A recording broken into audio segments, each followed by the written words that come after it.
Bonjour, je m'appelle Jean-Marc Vidal et aujourd'hui, je voudrais vous raconter pourquoi je me trouve ici devant vous à vous parler et pourquoi j'explique qu'il est nécessaire aujourd'hui de nettoyer vos émotions. Pourquoi est-ce qu'il est nécessaire de sortir de l'emprise, du pouvoir de votre mental pour expérimenter la puissance de votre cœur, la puissance d'être dans son cœur.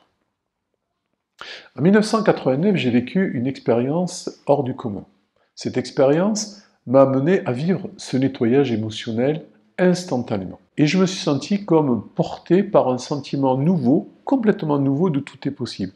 3 ans plus tard, sans que je sache pourquoi, cette situation a pris fin.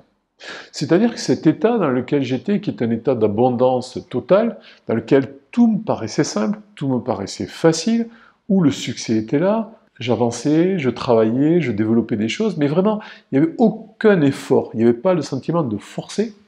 Du jour au lendemain, je me suis retrouvé comme si j'avais été sous une cascade d'eau fraîche, en plein désert, mais dans une cascade d'eau fraîche, et tout d'un coup, la cascade d'eau fraîche s'était arrêtée, le désert était toujours là, j'avais l'image de l'eau, je savais ce que c'était l'eau, mais je n'avais plus le goût de l'eau.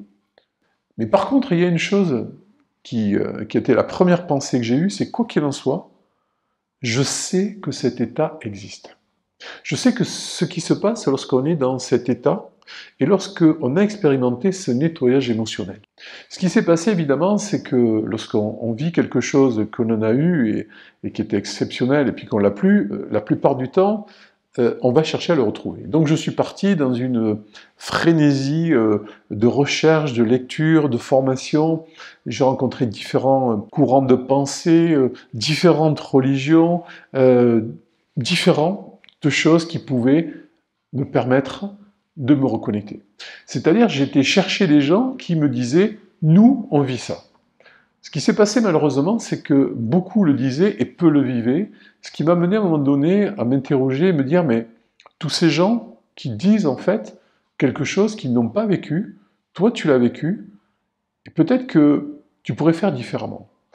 Et à partir de là, j'ai commencé à être en train de collecter ce qui s'était passé dans ma vie, les différentes personnes que j'avais rencontrées, les différentes formations que j'avais faites, de coach, d'hypnothérapeute, de kinésiologue, de relations d'aide et autres, m'avaient amené, mais surtout, je me suis rendu compte que dans ces formations, dans ces rencontres, les personnes que j'avais en face de moi étaient en train de me parler de certaines choses que moi je savais depuis longtemps, que je portais en moi, mais auxquelles je n'avais pas prêté attention.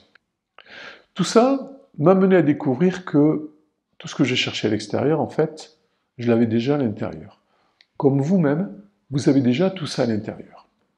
Je me suis rendu compte que tout ce qui me sortait, qui m'avait sorti à chaque fois de cet état de connexion, cet état d'être, eh bien, c'était les émotions. Et là, j'ai pris conscience que, lors de mon expérience de 3 ans, en fait, ce qui s'était passé, c'est de façon insidieuse, une pensée était arrivée qui était « et si ça ne durait pas ?» Et cette pensée, petit à petit, a été renforcée par des expériences extérieures, des choses que des gens m'ont dit, auxquelles peut-être j'étais pas attentif. J'étais de plus en plus attentif à ces choses-là. Ce qui s'était passé en réalité, au bout de ces 3 ans, ce sont mes émotions qui m'avaient coupé de cette relation. C'est que l'état dans lequel nous sommes, l'état naturel dans lequel nous sommes dans un état de connexion. Nous sommes dans cet état de connexion. Mais nos émotions, notre mental, a des mémoires, et ces mémoires sont actives. Et ces mémoires nous sortent de cette connexion avec notre être. Et effectivement, on va entendre celui qui parle le plus fort, et c'est le mental. Parce que notre être chuchote, notre mental a tendance à crier. Dans ce passage incroyable que l'humanité est en train de vivre, ce moment de transmutation, où vraiment c'est une transmutation, une révolution des cœurs, ce qui nous est demandé, c'est simplement d'accepter notre singularité. D'arrêter de chercher une légitimité par rapport à des personnes autour de nous, de chercher à acquérir des choses pour exprimer cette légitimité, mais simplement aller chercher cette singularité qui est notre légitimité. C'est cette singularité que nous avons besoin d'avoir. Et pour cela, pour pouvoir l'exprimer, nous avons besoin de nettoyer nos émotions. Nous avons besoin de nous départir de ces émotions nocives, de ces mémoires qui ne nous servent plus aujourd'hui pour faire ce que nous avons à faire. Et j'espère que ces quelques minutes passées ensemble nous ont permis de mieux comprendre pourquoi j'étais devant vous et pourquoi est-ce qu'aujourd'hui j'exprimais le fait qu'il était nécessaire de nettoyer ces émotions pour sortir du règne et du pouvoir du mental qu'il exerce sur notre vie et connecter à la puissance de notre être. Je vous dis à très bientôt.